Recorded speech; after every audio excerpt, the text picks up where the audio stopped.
بسم الله، اللهم صل على محمد. حبايبي الغاليين، عاملين ايه؟ يا رب تكونوا بخير وصحه وسعاده وهنا. طبعا معايا كيلو ونص بطاطا، قطعته مكعبات وبعدين السلق زي ما انتم شايفين كده. هنزل بيه تدريجا كده، اهرسه. ممكن لو ما عنديش الهراسه دي بعمل كوبايه ولا حاجه واقوم عامله بيها. تمام. بالنسبه بقى للسليق، انا حطيت حوالي كوبايه ميه، وبعد ما غليت هديت عليها النار عشان تكون متماسكه معايا. تمام. هفضل بقى كده، وبعد كده انزلها في صينيه ونشوف تاني خطوه هي. طبعا بقى نزلت بيه في الصينيه الحلوه دي، وافضل بقى كده اقلب بشويش علشان يفضل معايا سوا بعضه، ما يكونش فيه حته عاليه وحته واطيه. تمام. دي تاني خطوه. تالت خطوه ان شاء الله وهي الاخيره هتكون سهله جدا وبسيطه، وفي نفس الوقت حاجه كويسه وحلوه ممكن تقدمها لضيوفك. تمام. تالت خطوه معايا هنا معلقتين سمنه نباتي. تمام. هي جنه او روابي زي ما تحبي. تمام. معايا هنا 3 معالق دقيق،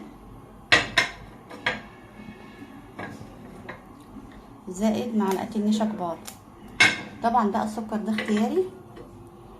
معايا هنا معلقه سكر كبيره، لان في الحالتين البطاطا بتكون مسكره. تمام.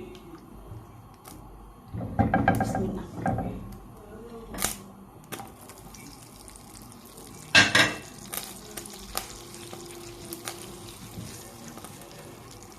هفضل بقى كده تقليب مستمر عشان ما يحصلش اي تكتلات. تمام. طبعا التقليب مستمر، بتحسي كده اللي هو ريحته بقت متحمصه، ريحته كويسه طيبه. تمام. طبعا معلقه النشا الكبيره اللي معايا ضفتهم على اللبن.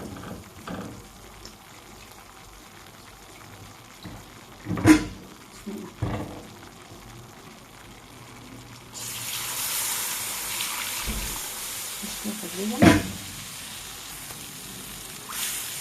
مستمرة علشان ما يحصلش اي تكتلات معاكي، ولو في اي تكتلات ممكن تنزليها في الكبة او في الخلاط. تمام. واخيرا ورقة الفانيليا.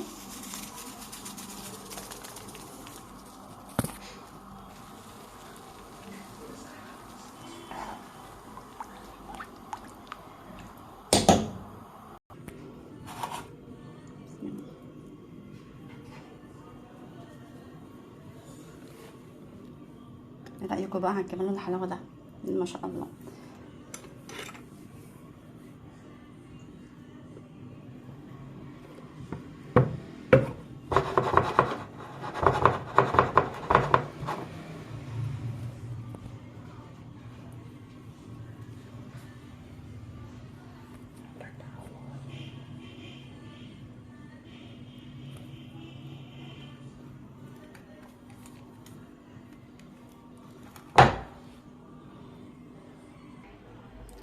شايفين بقى الجمال والحلاوه؟